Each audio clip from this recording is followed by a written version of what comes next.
Well, hi everybody. We are now on day 3 of IMEX. IMEX, as you've been watching, is about events and hospitality, destination travel, but more than ever before, and I think really more than ever before, it is about tech. And Yes. even the destinations are using holograms and virtual goggles and AR to talk about the experience they offer. So we're here with somebody who knows a lot about AI, and Panos company Zenus Right. um, actually. Well, why don't you tell them? I'm going to do a bad job. Tell them about Zenus first. So first of all, about my background. So I got my PhD in computer science, focusing on machine learning and AI, and I started doing that 12 years ago. So I have been in the industry and in this domain since the very beginning, and I have been watching it grow and grow and grow and exploding, especially in the last few months, potentially or years. What we do at Zenus in particular, we are using artificial intelligence and more particularly in computer vision or vision AI as we call it. Because when you have a virtual event, for example, you can track the attendee experience to a very a great level of detail. Yep, where You they see, clicked, where they clicked, commented, did they like it, did they open it, how long did they open it? Like all of these analytics, you have it for virtual events. And by the way, during the pandemic, that's why the virtual events saw the explosion, and some of it still remains, but maybe not all of it, but a good chunk of it still yeah, remains, and yeah, it yeah. will remain, because as a marketing professional, you have the ability to say, I spent X, and this is what I got back, and I can track it and optimize it and improve it. In physical events like IMEX, that's a little bit harder to do. You have some tools, for example, scanning badges, for example, maybe a survey, you have these kind of tools. But to get to the same level of detail, that's much harder to do in a physical environment. So we're using computer vision or vision AI, and we can analyze the behavior of people in spaces like that, at the booth, at the theaters for education, at different activations. So when you do that, you can get, we can detect a face, for example. And when you Right, detect a face without knowing who they are, somebody's right. there. So totally anonymized, Exactly, exactly. and the product is a black box. Literal black Right, box, right. as I have brought it with me, yes. Yeah, and yeah, we're gonna cut to one when we edit this, but it's a black box with a lot of smarts in it. So there's cameras. Exactly. So the way it works, it's not a camera in the traditional sense of a camera. So it's an optical sensor, like a webcam, but you don't take a picture or a video like you would do with Yeah, maybe your phone or your laptop. Instead, the device we have, it can see through the lens and convert the physical environment into statistics in real time. So a picture is not taken, a video is not right, taken, it is not stored, it is not transmitted. But we are leveraging the same sensor you have in cameras so that the brain, the AI models can right. see and convert everything statistics. And so let's talk about how good those AI models are. So, um, I'm a male or female, or at least take a guess. Exactly. So the way it works, uh, when we detect a face, we analyze the face about 5 times per second. Wow. Very quick. Like as quickly as you blink, we have analyzed your face. Sometimes even faster. And what happens is when we detect a face, the AI models give a prediction. Is it a male person, a female person, Age, younger, old, older? right. Did they stay here for 1 second, 5 seconds, 10 seconds? Dwell time, like all of these analytics about people, but also we give it a confidence level on each prediction. Right. So if the system is not confident in some predictions, this get discarded and you Don't you wish focus. all of AI would do that? But yeah, like, yeah. So you have like we play on the big sample and the group level insights. We never try to say Panos is feeling happy or unhappy, but this activation people were very ecstatic about it. This activation maybe not so much.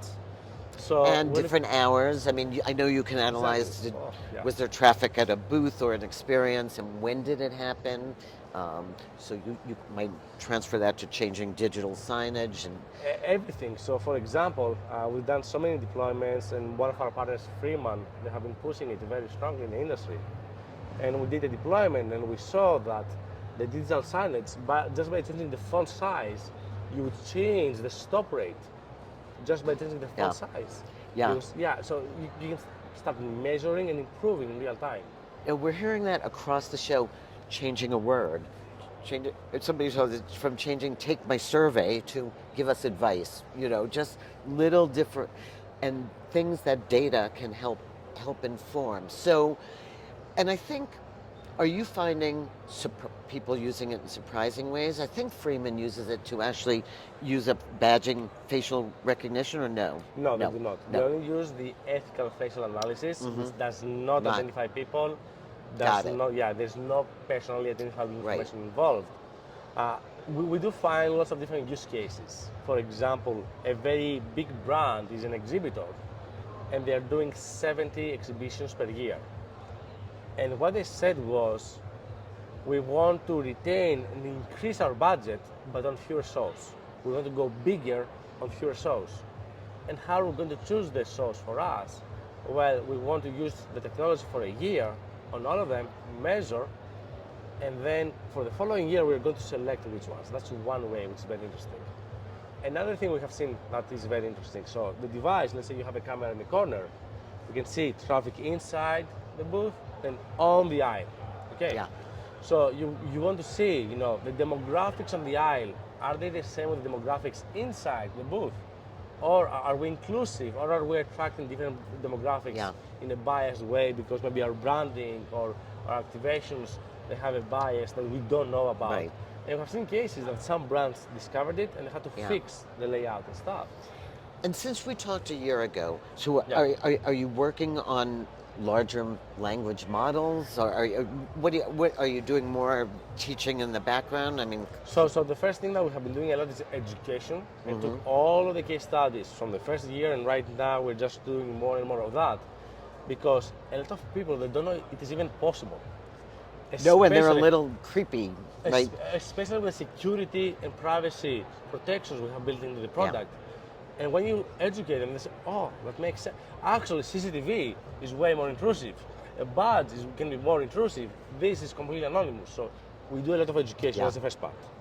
On the technology piece, we just released a few features that we see amazing adoption already.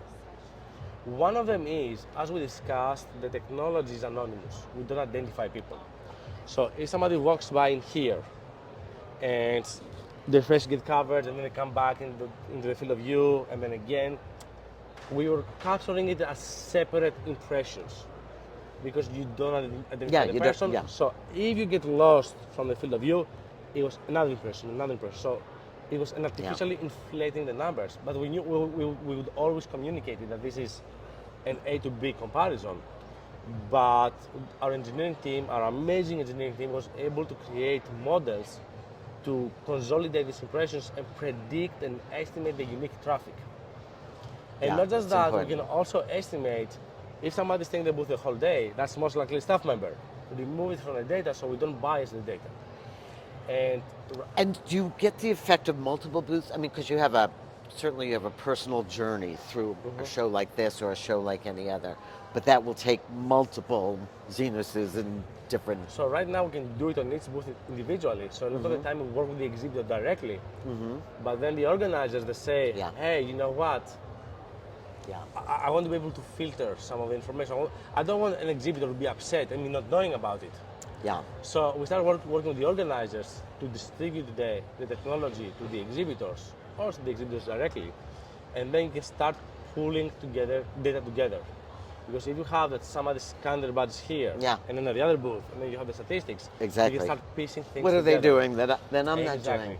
And the other thing I know we've talked about, but I write about retail a lot, retail environment. I mean, I can only imagine, the traffic flow, the way you put your T-shirts in the front, the way you put your packaged goods, that the idea of anonymizing the journey through the supermarket or through a restaurant or a sports stadium. Are you thinking about? We are already doing deployments in a few different retail stores, in airports and more. And even right now, we will do a deployment with Proto. I don't know if you know Proto, they have the hologram. Oh, yeah. Which is amazing technology. And what we do, we use our technology on top to be able to measure traffic, dwell time, stop rate, Right. One, it's proving the value of the product, which by the way, it's working really well based on our data. But also, you can test different content and activations and see which one is more effective and for which Right. group. So you're really doing A/B Exactly, also. exactly. Yeah. A/B testing in real life, Yeah. and right now we're going live in a retail mall in November next month, and we look to grow this even more. No, and seeing it here is actually, so when I saw this a year ago, I said, oh, little creepy, I don't know. And you guys have done a great job of, first of all, the message of it being anonymized and you don't know who we are.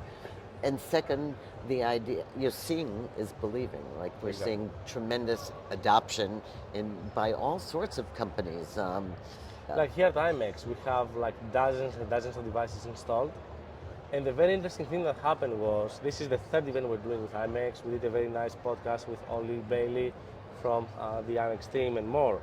But what was very interesting this year was that about 50% of the devices, they were, IMEX got them and they said we want to cover these areas, the food court, the entrance, key Yeah. sponsors. Yeah. The other 50% of the devices, they were bought from brands and, Yeah. and booths here like AFR, the furniture rental company, Google XI, and more. And when you see the actual brands and exhibitors adopting it to this level Yeah. and renewing, that's when you know that you are actually solving a problem. Yeah. And that's your model is a subscription, like a year Correct, kind of. correct, Yeah. yes. And it is affordable. You are It not is. breaking the bank. Not at all. So I will mention some numbers that we had a session at CISO with Clarion Events and Freeman where we talked about some of the case studies and the use of the technology and how important it was for them to have the data. And Ken Holzinger, the senior VP of data strategy, he went on stage and he said, we have evaluated multiple tools, RFID, Bluetooth, all of these things, and we found that the installation is very complex. The accuracy was not to what we were expecting. I will not quote the numbers but it was not anywhere close to what we were expecting, and the cost was very high. To do a test with RFID at a big event, you have to spend 100K. And then we tried Zenus, and we saw the installation takes 15 minutes. There's no privacy concerns around it because the product has been built in a way that there's no way that you can go and compromise privacy. And then the data is richer. You get sentiment and graphics and so forth. And the cost to do a good deployment, you don't have to spend 100K. You can do it with 40K or 30K at a great extent. So that's like, it hits better, faster, and cheaper. So let's talk about sentiment because we didn't really talk about it. And that is the part I think that everybody got. So you actually, I can go up and you know if I'm, not just how long I've been there, and if I'm a woman and what my age, approximate age is, but you know if I'm happy or not. Correct. And so we analyze about 5 frames per second, as I said, your face. And then every time we analyze the face, we are scoring the positivity. So some companies, when they do sentiment analysis, they're trying to judge, are you angry, upset, sad? And even though there is value in that, what we have found is how often do you see a person in the trade floor showing content or fear or disgust? It's not very often. What you care as a brand is, did the person stay dual time and did they have a positive experience? Yeah. So what we are measuring is the positivity in the facial expressions. Surprise can be negative or positive. We score the positivity, smiles, laughs, delight, like all excitement, all of the different So emotions. you don't know that I'm horrified when I look at the pricing on the menu of the cafeteria? No, we do not. But what we know is that your scoring positivity goes down. Yes. And that's how you can make the connection. So we score the positivity. And something very important, I don't want to, sometimes people say, oh, you guys solve all the problems. No. This is one piece of the puzzle. Yeah. Having some on-site observations is very important because context is very important. Yeah. If you see high sentiment scores, why did this happen? You need to know where we're giving free food, where we talking about something. So it's got to be context around. And you should do the you should do the survey. Yeah. You should use the bud scanning data. You should use the observations from the organizers and put it all together to have a complete story. That's very, very important. Yeah. Well, I love talking to you because I feel like we get caught up on a more technical level than most people here, which is our audience really appreciates. So we're going to follow you at Zenus. We're going to watch your progress, and it's been astounding. And then I think you've made people comfortable, which with what was sort of as a little bit of a leap into the AI world. Look, everything new, people are afraid of it. Online banking, people were afraid of it. Cell phones, people were afraid of them. It takes some getting used to it. But tech companies developing the products, they should have in their minds, how do we make it safe and secure? It's not something that we can just say, we just made it, how you use it is up to you. You have some responsibility at least to build in safeguards for privacy and security. You've really thought this through so well. Thank you, Panos, for making you the for having time me so for much. us. Love talking to you. Likewise. And we'll see you Safe travels. next year. Yes. See you.